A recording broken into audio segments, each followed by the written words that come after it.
ဟုတ်ကဲ့ပါကို update သတင်းတွေမှာတော့ကျွန်တော်တို့ဒီနေ့မနက်လောက်ကပေါ့နော်အဲ့ဒါကဒါ Eden Terzic က Spain club Atletico Bilbao အသင်းကိုပြောင်းရွှေ့ဖို့အတွက်သဘောတူညီမှုရသွားပြီပေါ့နော်ဆိုတော့ကျွန်တော်တို့ Chelsea အသင်းရဲ့ short list ထဲမှာ Eden Terzic မပါတော့ဘူးမပါတော့ဘဲနဲ့နီးပြနာမည်တွေအများကြီးပေါ့ flying so many coaches ပေါ့နော်အဲ့လိုနာမည်တွေပြန့်နှံ့နေတဲ့အပေါ်မှာကျွန်တော်အမြင်ပေါ့နော်ကျွန်တော်အမြင်သူတို့အရင်ကနာမည်ထွက်ထားပြီးတဲ့တဲကအလဲအလက်အုပ်စုတအုပ်စုရယ်နောက်သူတို့ရဲ့အကိမ်းအမြ model ကို change ခဲ့မယ်ဆိုလို့ရှိရင်ဖြစ်လာနိုင်တဲ့ဝိုင်းရင်နီးပြအုပ်စုတအုပ်စုနှစ်အုပ်စုကျွန်တော်တို့သွားတွေ့အဲ့မှာနာမည်တွေကတော့ထွက်တယ်ချို့ကလည်းပြိတ္တရဲ့စိတ်ဝင်စားမှုကိုနင်းပြီးတော့ပြိတ္တကြိုက်တဲ့နာမည်တွေကိုလွှင့်တဲ့သတင်းသမားတွေလည်းကျွန်တော်တို့တွေ့ရအဲ့ဒီကနေကိုကမျက်စိရှင်းရှင်းနဲ့ဒါတွေကိုဟုတ်လားတည်တည်ရှာလေးကျွန်တော်တို့ခွဲချမ်းပြီးတော့ပြောရမယ်ဆိုလို့ရှိရင်အကိုအုပ်စုနှစ်အုပ်စုသွားတွေ့အုပ်စုကတော့ Anthony Iraola ကတော်တော်လေးရေပန်းစားဒါပေမဲ့တစ်ချက်လာတော့ရတယ်ဆို Anthony Iraola က Chelsea တဲ့နီးပြရာသူဒီလောက်ကြီးစိတ်ဝင်စားလို့ဆိုတဲ့တင်းကလည်းတစ်ဖက်မှာပြန်ထွက်နော်။ဘာလို့လဲဆိုတော့အခုဦးနာပြောသွားတဲ့ပြဿနာ Enzo Maresca ထွက်ရတယ်2နှစ်3နှစ်4နှစ်အတွင်းမှာနီးပြ9ယောက်ဖြစ်သွားတယ်။ကစားသမားတွေရဲ့ပုံကံမှုပါလာနေပြီဆိုတဲ့အပေါ်မှာဒီလိုမျိုး PR နဲ့ preparation ကင်တွယ်ခြင်းနဲ့စိတ်ကူးစိတ်တန်းကအစ်စ်ကိုတီထွင်ခြင်းနဲ့ Iraola လိုနီးပြမျိုးကြတော့ तू စဉ်းစားတယ်မလာခြင်းဘူးကျွန်တော်တို့ဖတ်လိုက်ရတဲ့သတင်းအရဆိုရင်သူ့ကိုတော်တော်လေးဖြောင်းပြရမယ်ဆိုတော့အားမျိုးကျွန်တော်တို့တွေ့ရဒါပေမဲ့သူတို့ရဲ့ရွေးချယ်ခြင်းတဲ့ပုံစံကတော့ Iraola ဆိုတော့နောက်ထပ် Iraola အုပ်စုမှာနီးပြ2ယောက်ထပ်ထွက်တယောက်ကတော့ Full and တဲ့နီးပြ Marco Silva ပေါ်တူဂီနီးပြပေါ့နော်သူကတော့ Chelsea တဲ့လက်ရှိအလုပ်တွေအများကြီးလုပ်ထားတဲ့ George Mendes နဲ့နီးစပ်တဲ့နီးပြတယောက်ဖြစ်တယ်ပြီးတော့ Premier League မှာလည်းတော်တော်ကြာနေပြီ Marco Silva ကနောက်တစ်ချက်ကအာတာချက်ကသူကရာသီကုန်မှာသူက free agent ဖြစ်မှာ Fulham နဲ့ဒီယာဒီကွန်စာချုပ်မရှိတော့နော်သူကလည်းပဲ Anthony Iraola လိုပဲ free agent ဖြစ်တော့သူ့ရဲ့နာမည်ကကျွန်တော်သတိထားရမယ့်နာမည်တစ်ခုဖြစ်တယ်နောက်ထပ်တစ်ယောက်ကတော့တော်တော်လေးစိတ်ဝင်စားဖို့ကောင်းတဲ့ profile လက်ရှိလည်း Champions League အတွက်လူနေတဲ့အနေအထားမျိုးကျွန်တော်တို့တွေ့ရတယ် Thiago Silva ကိုလည်းသူ့ရဲ့အသင်းမှာလက်ရှိခေါ်သုံးပြီးတော့အကောင်းဆုံး Portuguese League မှာထိပ်ဆုံးအောင်ဦးဆောင်နေတယ်အရင်တစ်ခေါက်တုန်းကလည်းသူ့နာမည်ထွက်တယ် Ajax နဲ့လည်း Dutch League မှာတော်တော်လေးကိုချန်ပီယံဖြစ်ဖို့နီးစပ်တယ် Roberto Di Serbi ရဲ့ဒါလက်ထောက်လို့ဖြစ်ခဲ့တယ်ဒါပေမဲ့ကစားဟန်သူ့ဆရာနဲ့လုံးဝမတူဘဲနဲ့ defensive base ပေါ့ဖန်စစ်ကိုအားပြုတယ်ဒါပေမဲ့အကိုကြိုက်တဲ့ပုံစံမျိုးသူကတော့ balance ဘက်ကိုသွားနေတယ်ဝါရင်လူငယ်အချိုးချသွားတဲ့နီးပြဖြစ်တယ်အီတလီနီးပြ Francesco Farioli ဒါပေါ်တိုရဲ့လက်ရှိနီးပြပေါ့နော်ဂျိုဇေးမော်ရီညိုရဲ့ Benfica ကလည်း Portuguese League မှာရှုံးပွဲမရှိသေးဘူးသူတို့နှစ်သင်းရဲ့ဂျားမှာရမှတ်က9မှတ်လောက်ပြတ်နေတယ်နှစ်သင်းကြားလက်ကြံပွဲအနေထားတော့3ပွဲပေါ့ပေါ်တိုကတော့ဒီ Francesco Farioli ရဲ့ Portuguese ဒီပေါ်တိုအသင်းကတော့ Portuguese League ကိုရဖို့များနေတကယ်ပဲ Mourinho နဲ့ season ထိုးခဲ့ရတယ်ကျွန်တော်တို့ပွဲကြီးအနေထားတွေလည်းမဆိုးဘူး Europa League မှာ Nottingham Forest နဲ့တွေ့တယ်ပြုတ်သွားတာကိုကျွန်တော်တွေ့ရအသက်ကတော့ငယ်သေးတယ်ရောက်လျာအသင်းတိုင်းမှာတော့ခံစစ်အားတန်မှုပြထားပြီးတော့ title race နဲ့တော်တော်နီးစပ်တဲ့ပုံစံမျိုးကိုကျွန်တော်တွေ့ရဆိုတော့ကိုလက်ရှိ short list မှာဦးဆောင်နေတာတော့ဒီ3ယောက် Anthony Iraola အကြောင်းတော့အခုပြောပြီးသွားပြီဆိုတော့ Marco Silva နဲ့ Francesco Farioli အကြောင်းလေးပြပြပေးပါ Marco Silva ကတော့ကိုကျွန်တော်သိမကြိုက်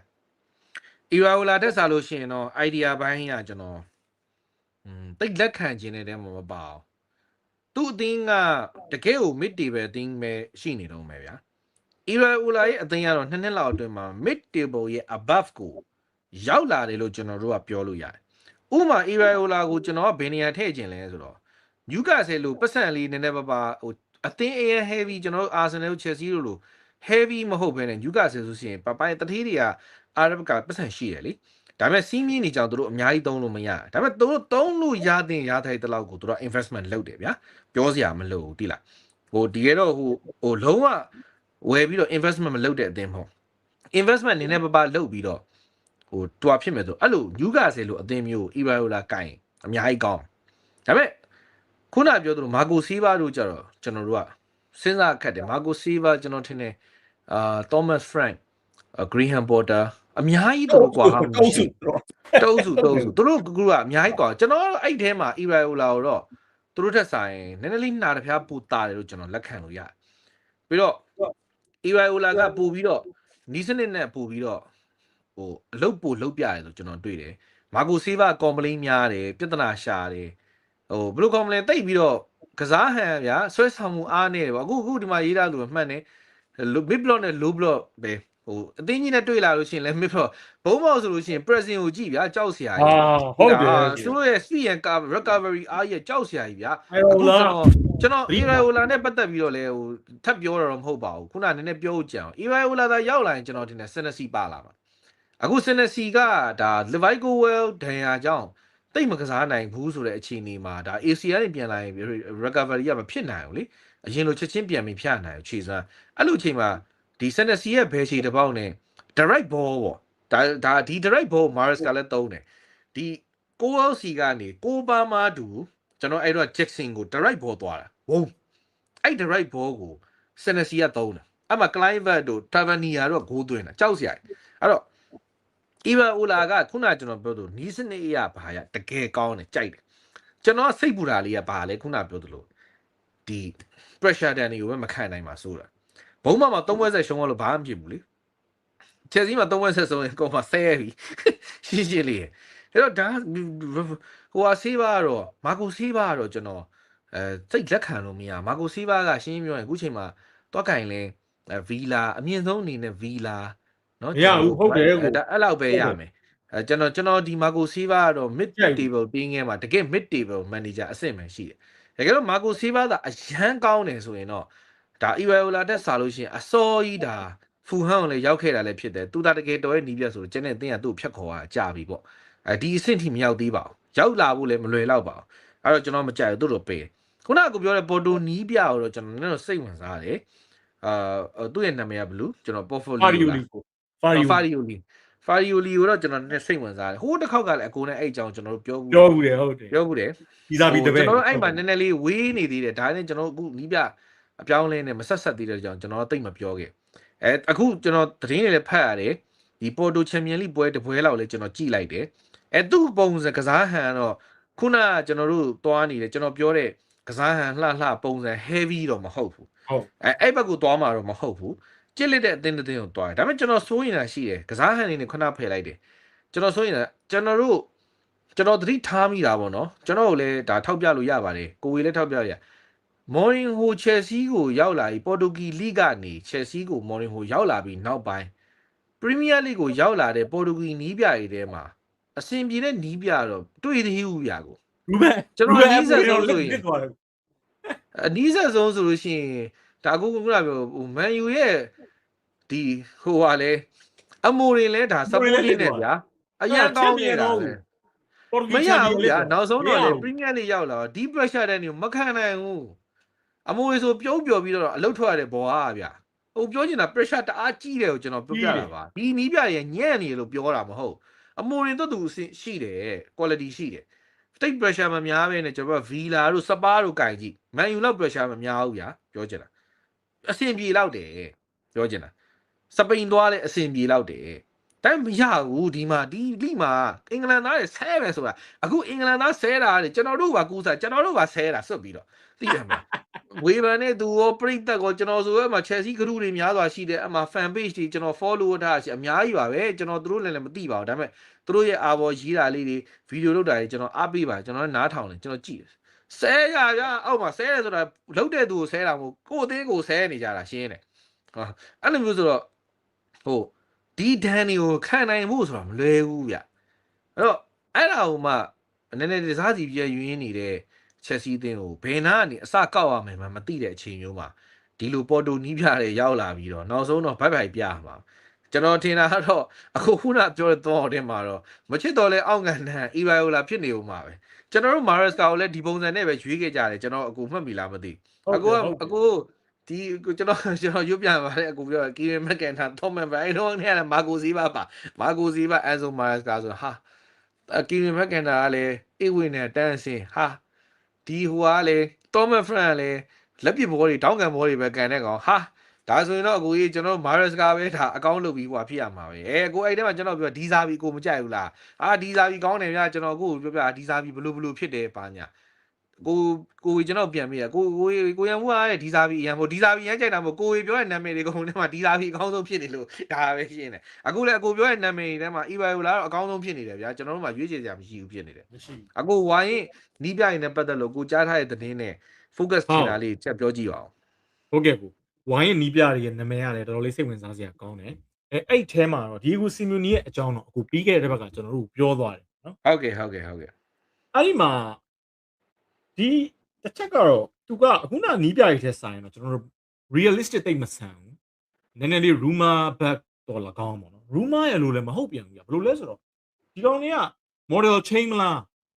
ဘာလို့မှာလဲဆိုတော့ဒီကောင်တွေကနောက်တစ်ခွက်ရွှေ့မယ်အဲ့ဒီခြေလန်းအဲ့ဒါကိုကျွန်တော်တို့ကမသိဘူးဖြစ်ဒီကောင်တွေက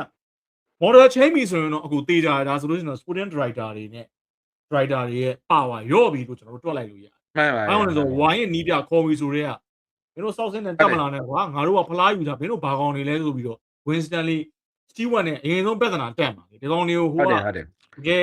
်ဥပမာကျွန်တော်နာမည်တဲ့တယ်ပြောရရင်တော့ဒီအသင်းရန်ဂန်ဝင်ကစားသမားဂန်ဝင်နီးပြဖြစ်တဲ့ Jose Mourinho ဗျာသူက Benfica မှာလုတ်ပြလိုက်တဲ့ဟာတွေ Real Madrid ကိုနိုင်အောင်ကန်သွားတယ်ဂိုးသမားကောင်းတိုက်ဂိုးနဲ့လက်ရှိအချိန်ကြီးရှုံးပွဲမရှိတာတွေဒါတွေစိတ်ဝင်စားကြ Real Madrid ကတော့မှသူ့ Florentino Perez ကပြန်ပြီးတော့ကစားသမားတွေရဲ့ mentality ကိုရိုက်ထည့်ဖို့အတွက်ကိုပြန်စဉ်းစားနေတယ်ကစားသမားတွေပြန်ပြီးတော့စိတ်သက်ပိုင်းပြန်ကောင်းလာဖို့အတွက် Jose Mourinho ကလက်ရှိချိန်မှာ Real Madrid ရဲ့ top list ထဲမှာပါဒါဟိုဒီကောင်တွေကလည်းသိ Chelsea မှာအခုလုံနေတာကလည်းဒီလိုဝေလက်ကန်ပြဿနာဘာညာဒီလိုမျိုး mentality နဲ့ပတ်သက်တဲ့ပြဿနာတွေကိုတကယ်ကိုထိထိရောက်ဖြေရှင်းပေးပြီးတော့လုံးဝ infrastructure ကိုပြန်တည်ပေးမယ်နီးပြသည် Jose Mourinho နောက်တစ်ချက်က Jose Mourinho ကို Chelsea ပရိသတ်တွေဘယ်လောက်ချစ်လဲဆိုတာသူတို့သိတော့နှစ်ချက်ကတစ်ချက်ဒီသူတို့ဒီတိုင်းလေးပဲနာမည်ကောင်းလေးသတင်းကောင်းလေးသတင်းလေးဒီတိုင်းတွင်းလိုက်တာလားအဲဒါဆို Jose Mourinho ရဲ့သတင်းကဒီနေ့ Sky Sport လို့သတင်းဌာနကြီးမှာပါလာတယ်ဘယ်တော့မဟုတ်ဘူး Jose Mourinho ရဲ့အိမ်အားတဲ့ London မှာ Stamford Bridge ကွင်းနဲ့10 ကီလိုမီတာအကွာမှာပဲရှိနေသေးပဲဆိုဟုတ်တယ်အခုချိန်သူ interview ပါပါတယ်ဟုတ်တယ်အဲ့ဒါပါတယ်ပြီးတော့ဒီ Jose Mourinho မှာ Chelsea တင်ပရိသတ်တွေရဲ့ထားတဲ့ချစ်ချင်းမြတ်တာဒါကတော့သူတို့ဦးနာပြောသလိုအတုံးချတာလားတကယ်ပဲသူတို့စဉ်းစားတာလား Jose Mourinho 200ဒီလောက်ပေးကင်ပြီးတော့များလုံးမှာလားဒါပေမဲ့ဒါကတော့တကယ်ကို risk များတယ်အရင်ကြီးကြီးလို့ねသူတို့ရဲ့တေချာပေါက် model ကိုချင်းရမှာဒါပေမဲ့ Mourinho ကတော့အတင်းစိတ်နဲ့လာမှာပါငင်းမှာမဟုတ်ဆိုတော့ကိုအဲ့ Jose Mourinho အကြောင်းလေးနည်းနည်းလေးပြောပြပါJose Mourinho ကကျေးဇူးလည်းဒါကြီးပါတယ်ဗျာနော်သူလောက်လာခဲ့တဲ့အချိန်မှာလဲကျွန်တော်တို့ဟိုအောင်မြင်မှုတွေ Premier League ဖလားသူယူဆောင်ပေးခဲ့တယ်3ချိန်တောင်ပေါ့နော်ကျွန်တော်ချက်တမိုင်းမှာကျွန်တော်တို့ကြည့်ခဲ့ရတဲ့ Premier League ဖလားအားလုံးပေါင်း9ချိန်ပဲရှိတယ်ကိုဟုတ်လားကျွန်တော်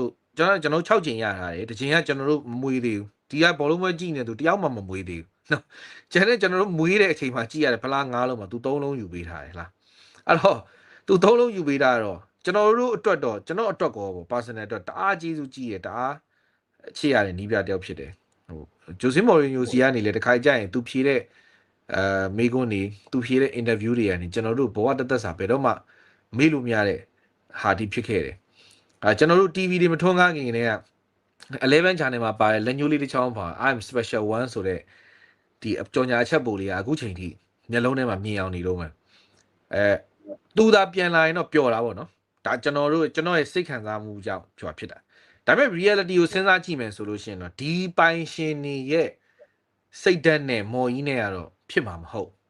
်အဲ့ကြရင်ကျွန်တော်မမြင်ချင်တာကအသင်းရှုံးနေပြီးတော့မော်နီဟိုထပ်သွားမှာကိုကျွန်တော်ထပ်မမြင်ချင်တော့ဘူးဗျာဒါကျွန်တော်ရဲ့နောက်ထပ်စိတ်တစ်မျိုးပေါ့ဟုတ်လား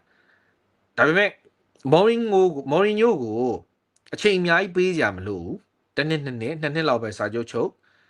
မော်ရီကိုလုတ်ပိုင်ခွင့်ပေးလိုက်အရင်ဝင်မဆွတ်ဖက်နဲ့အသင်းကိုပြန်ပြီးတော့ထိန်းကျင်နေဆိုတဲ့တကယ်အကိုပြောသလို risk အရန်ကြီးတယ် policy ပါ change မယ်ဆိုရင်တော့ဖြစ်နိုင်နေရှိတယ် policy မ change မဲနဲ့ကတော့အကိုမော်ကြီးနဲ့ကဘလို့မှမဖြစ်ဘူးရှင်းပါတယ်မော်ရီယိုတော်ကီနဲ့တခါလဲဟိုအသိပိုင်ရှင်နဲ့အားကစားဒရိုက်တာသူ့ရဲ့အန်နေအောင်မအိုင်လာပါတယ်အဲ့တော့ကျွန်တော်အတူဆုံးလေးပဲဆိုမော်ကြီးဘလို့ကောင်းတယ်မကောင်းဒီဘောလုံးအဲ့ဒါတွေကကျွန်တော် Chelsea နဲ့fan တွေဘာမှကျွန်တော်ပြောကြမလို့မော်ရီယိုရောက်လာနေဗျာ Facebook တစ်ခုလုံးမှာ Chelsea fan တွေဆိုတော့အပျော်ဆုံးလူသားဖြစ်မယ်ရှင်းလေးဒါမော်ရီယိုဟာတတိယအကြိမ်မြောက်တော့အသင်းကိုပြန်လာအောင်ပါ Chelsea ကခေါ်ရင်တော့ဘယ်တော့မှညင်းမဲ့နီးပြမှာမဟုတ်သူအမြဲတမ်းပြောတယ်သူ့ရဲ့ interview မှာအမြဲတမ်းပြောတယ် I don't hesitate ပဲရှင်းတယ်တုံဆိုင်မနေဘူးသူမြန်မာတစ်ခေါက်2နှစ်စလိုက်ဖလားယူတယ်တတိယနှစ်မှာဒုက္ခရောက်တယ် နောက်တစ်ခေါက်သူ့ပြန်ခေါ်ရဲသူပြန်လာခဲ့တယ်ရှင်းတယ်သူထက်ခေါ်နေရင်လည်းသူလာပါပဲဒါပေမဲ့ကျွန်တော်အဲ့ထက်ခေါ်ပြီးပြန်လာပြီးတော့ကြာရှုံးသွားတာကြီးကိုပြန်ကြည့်ပြီးတော့ဟောဖြစ်ချင်သူ့ကိုဒီတစ်ခေါက်ပြန်လာခဲ့ရင်တော့ရင်ဘက်ကော့ပြီးတော့ပဲအသင်းကနေအောင်မြင်မှုနဲ့အနိုင်ပိုင်းပြီးထွက်သွားစီချင်တာဒါပေမဲ့အသင်းဟာသူပြန်ပြီးတော့2015မှာကင်တွယ်ခဲ့တဲ့အသင်းထက်အများကြီးရှင်နေဆိုးတဲ့အခြေအနေကိုပြန်ရောက်နေအဲ့လိုရောက်နေဖြစ်တော့အဲ့ဟာကိုလှုပ်ရှင်တော့ကိုအသင်းပိုင်ရှင်တွေက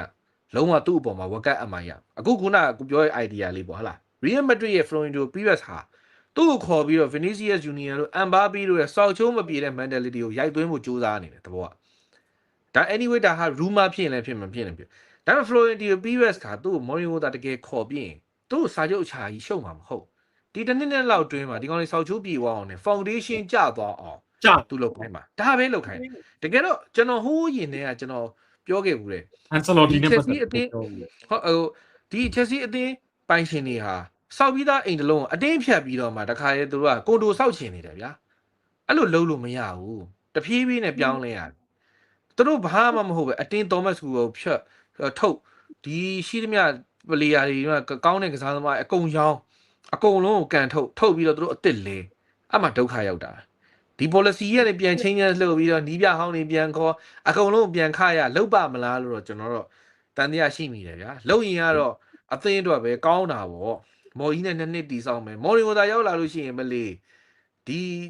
Premier League ကအသင်းနေမော်ရီဟိုဘယ်လိုလုပ်အားခံရဲမလဲမော်ရီဟိုသူရောက်တဲ့အသင်းမှာခြေစွမ်းမကောင်းဆိုတာဘာရှိလဲရူမာနဲ့လည်းအကောင်းဆုံးလုပ်ပြခဲ့တာယူလာပဲနော်ကိုအခုလည်းဘင်ဖီကာဆုံးလုပ်ပြတယ်ဗျာအခုနောက်တစ်နေ့မော်ယူကိုဆက်ထားလေဘာလို့မဖြစ်နိုင်မှာမော်ယူဘင်ဖီကာနဲ့နောက်နှစ်ဖလားယူအောင်မှာပဲသူကသူပြန်ပြီးတော့သူ့လိမှာသူချန်ပီယံလိမှာလည်းစင်ပြေသူပြည်သူလို့ဒုက္ခလေးတွေသူများကိုကော့ပေးနေတာပဲအေးစီပဲအဲ့တော့မော်ရီယိုကတော့ခုနဒီစာလိုပဲပေါ့နော်ဟောင်းနေပြီမြကောင်းနေသေးပါသူ့ရဲ့ football ကတော့ဒီကိုစီမီယိုနီမော်ရီယိုအန်ဒီ football ဖြစ်တယ် defensive ကိုအားပြုတယ်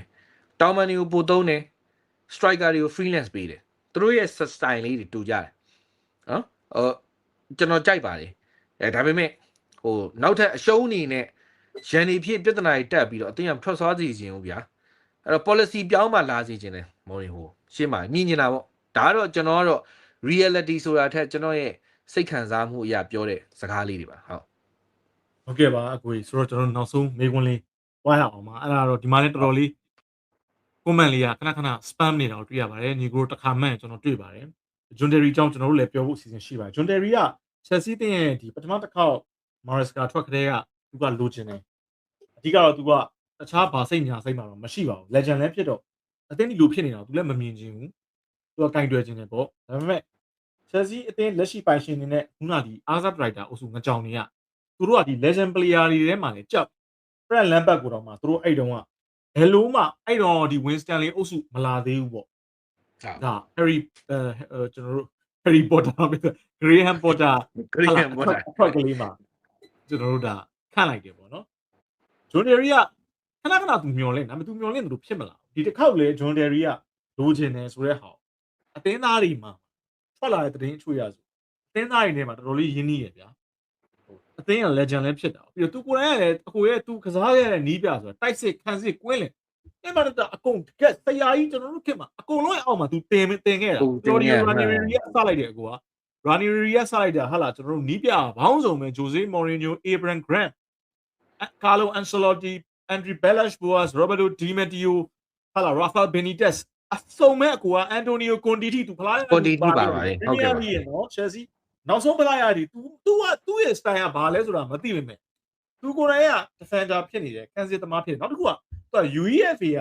pro license ကိုသူကပြီးတာဘာလို့ကသူ pro license ရတာတရားဝင်အတိမတ်ပြုရတာအခုလက်ရှိ Chelsea ရဲ့သူတို့ caretaking manager ခန့်လိုက်တဲ့ Callum McFarlane က pro license မရှိဒါပေမဲ့သူတို့ကနောက်တစ်ချိန်ထပ်ပြီးတော့ McFarlane ကိုမှသူတို့ယူရဲကျွန်တော်ဆိုရင်ဒီလက်ကျန်6ပွဲကကျွန်တော်တို့တကယ်ကိုဒူးအော်တိုင်းတကယ်ကံမယ်ဆိုရင်အဲ့6ပွဲမှာ Chelsea မှာရှိရဲ့လူစင်းနဲ့ Enzo Maresca ကတော့မှရောင်းလုပ်ခဲ့သေးတာအနည်းဆုံးကတော့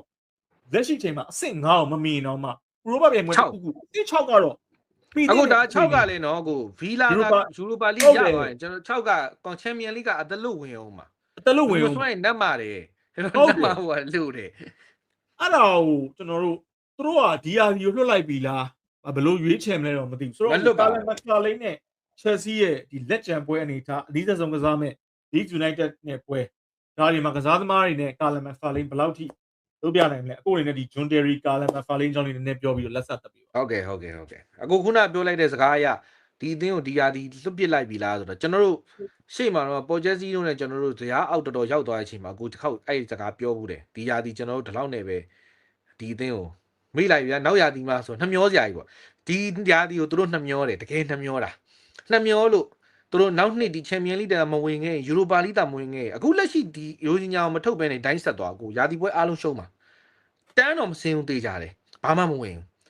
မဝင်ပို့ဆိုးမယ်ပြောချင်တာယူရိုပါလိအဆင့်တောင်မှဘာပဲပြောကိုရချန်ပီယံလိလောက်တန်းရာကနန်းမရရင်တောင်မှမဆိုးဘူးဗျာပြောချင်တာဟုတ်လားယူရိုပါလိမှာဝင်ကစားနေတယ်ဟိုဟာဖြစ်နေတယ်ဆိုတော့ squad ရဲ့ rotation ကအရန်ကောင်းနေအဲ့တော့သူတို့ဓာတ်ကြောင့်မို့လို့မျောလင်းချက်ရှိလို့သူတို့ဖြစ်နိုင်ရရှိတယ်လို့တွေးလို့အသင်းကိုဒီထက်ပိုမဆိုးသွားအောင်လို့ဒါနီးပြနဲ့ကစားသမားတွေရဲ့ clash ကိုဖြည့်ရှင်းလိုက်ပြီးနီးပြကိုလှုပ်ထုတ်ပြီးကစားသမားတွေနဲ့ဆက်သွားတာအဲ့တော့မိုက်ဖာလန်ကဂျားထဲမှာ2ပွဲကင်သွားတယ်ကျွန်တော်မှတ်မိတာဖူဟန်တော့ရှုံးသွားတယ်ထင်တယ်ဟုတ်တယ်နော်ဖူဟန်နဲ့ရှုံးသွားတယ်မန်စီးတီးကိုကျွန်တော်တေကြတယ်performance ရကြည့်မယ်ဆိုလို့ရှိရင်တော့အဲ့2ပွဲလုံးကစားသွားတာမစိုးဘူးလို့ပြောလို့ရတယ်အန်ဆိုမာစာကစားတဲ့ပုံစံကိုပဲဆက်လက်ပြီးထိန်းသိမ်းသွားတယ်အဲ့တော့ရှေ့ရပြောကြားနေရတဲ့စကားတွေအရလေဒါကစားသမားတွေကအန်ဆိုမာရက်စကာရဲ့နီးစနစ်ကိုလက်ခံတယ်သဘောကျတယ်အသားကျ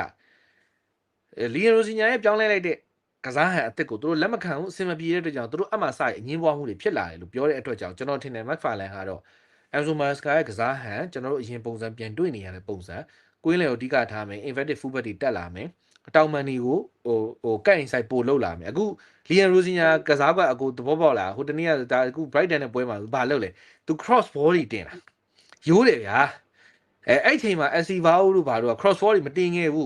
းသူဘာလုပ်ခိုင်းလဲအတွင်းကိုကတ်လောက်ခိုင်းတာကိုပါမနဲ့ပြန်တွဲခိုင်းတာသဘောကအဲ့လိုမျိုးအပြောင်းလဲရှိကျွန်တော်မြင်တယ်ဗျာဒါကြီးကကျွန်တော်အရင်မသုံးသက်ဘူးဆိုတာကကျွန်တော်တို့ကဒိုင်းနဲ့အခုခုနပြော license ပေါ့ဗျာဒိုင်းနဲ့ပတ်သက်ပြီးတော့ကျွန်တော် license ရတာတဲ့ကောင်တွေလည်းမဟုတ်ဘူး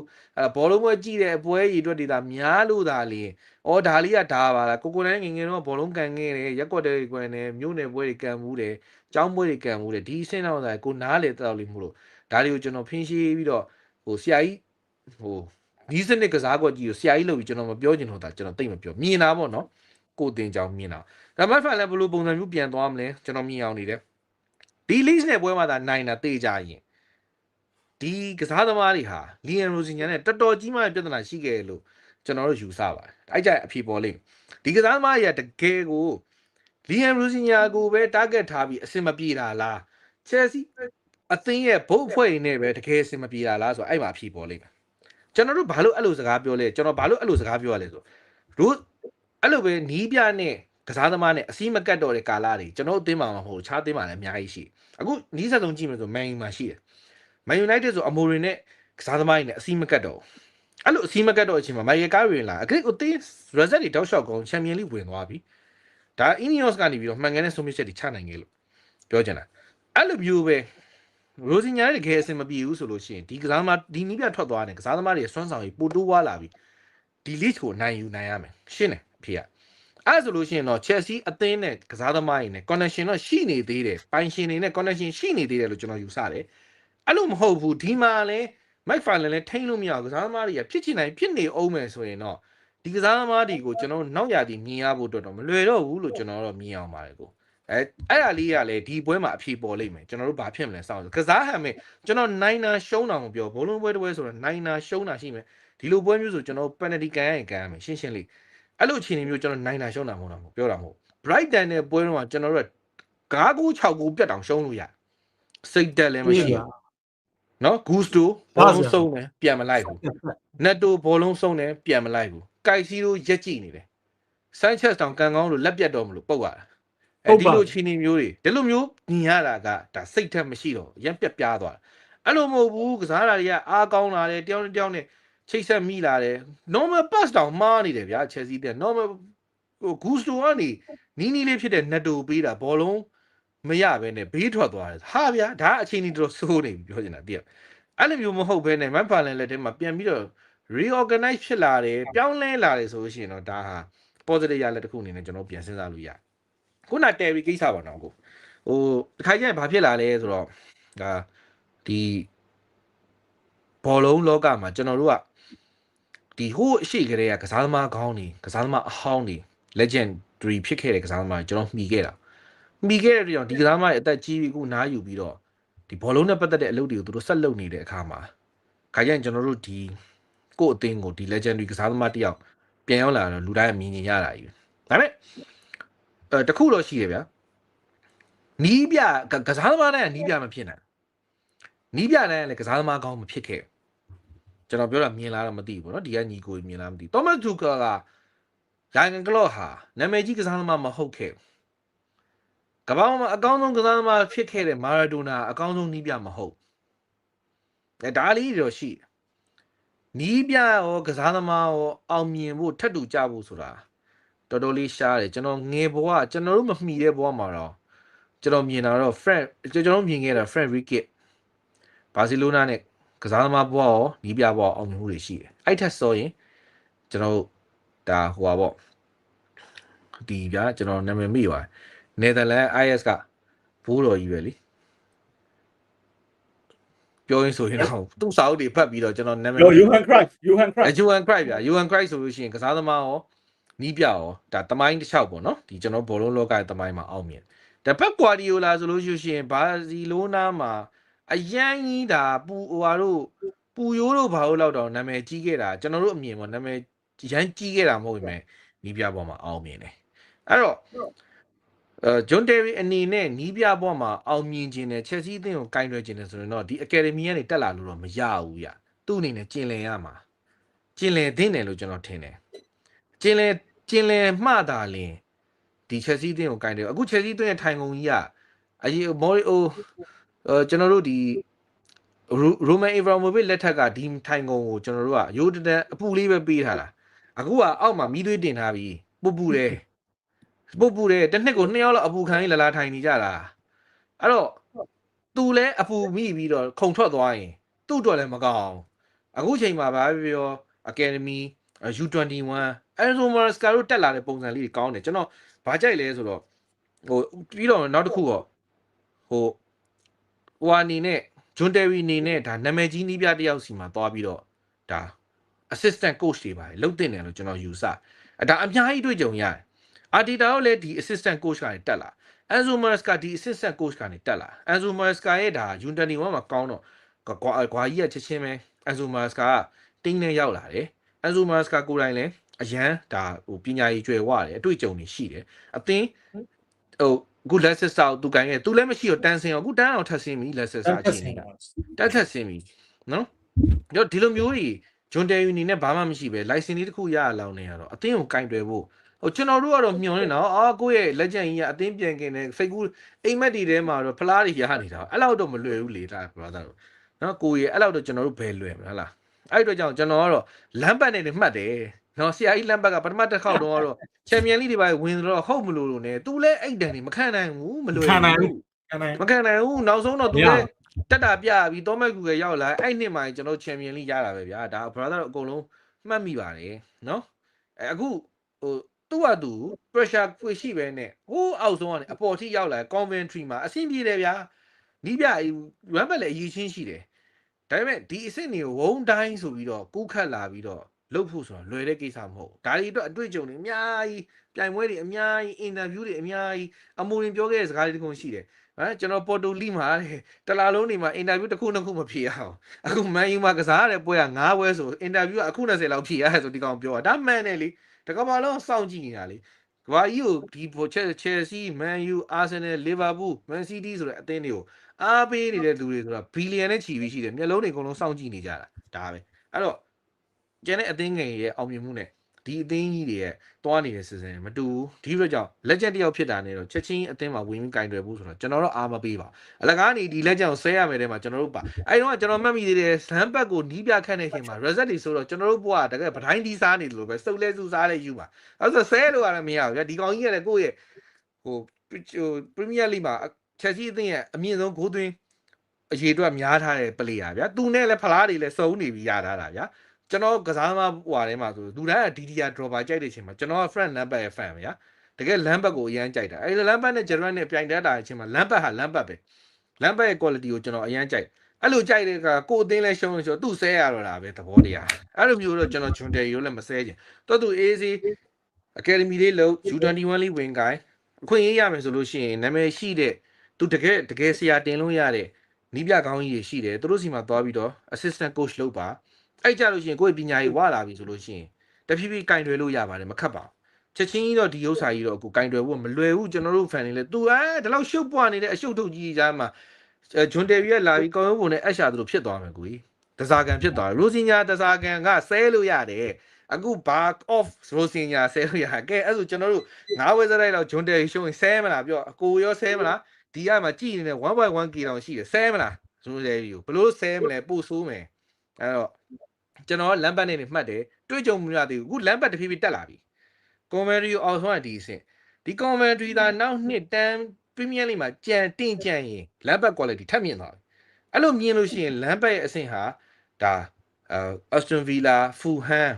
เนาะကျွန်တော်တို့ဒါအလေလက်တန်း middle team တွေကိုကောင်းကောင်းကင်တွယ်လို့ရတယ်မျက်စိမှိတ်ကင်တွယ်လို့ရတဲ့လမ်းပတ်အဆင့်ထပ်ပြင်အဲ့အနေမှကြိုက်တဲ့တင်ကြီးခုံကူးလို့ရနေပြီပြောချင်တာစဉ်းစားလို့ရနေပြီဒီသဘောပါဟုတ်ကဲ့ပါကိုတော်တော်လေးကောင်းပါတယ်ညီကိုလည်းဂျွန်ဂျယ်ရီနဲ့ပတ်သက်ပြီးသိချင်တာလေးဝေယံမှုကပြောပြီးသွားပြီဖြစ်ပါတယ်ဆိုတော့ကိုကြီးဒီနေ့ရဲ့ live ကိုကျွန်တော်တို့တော့လည်းပဲကြားလိုက်ပါတယ်ညီကိုလည်းနှုတ်ဆက်ပါတယ်เนาะအားလုံးပဲ see you ပါကိုရမှု see you ပါဟုတ်ကဲ့ see you ပါကိုကျမကြီးကူးဆက်ပါဗျာဟုတ်ကဲ့ပါခင်ဗျာကျေးဇူးပါ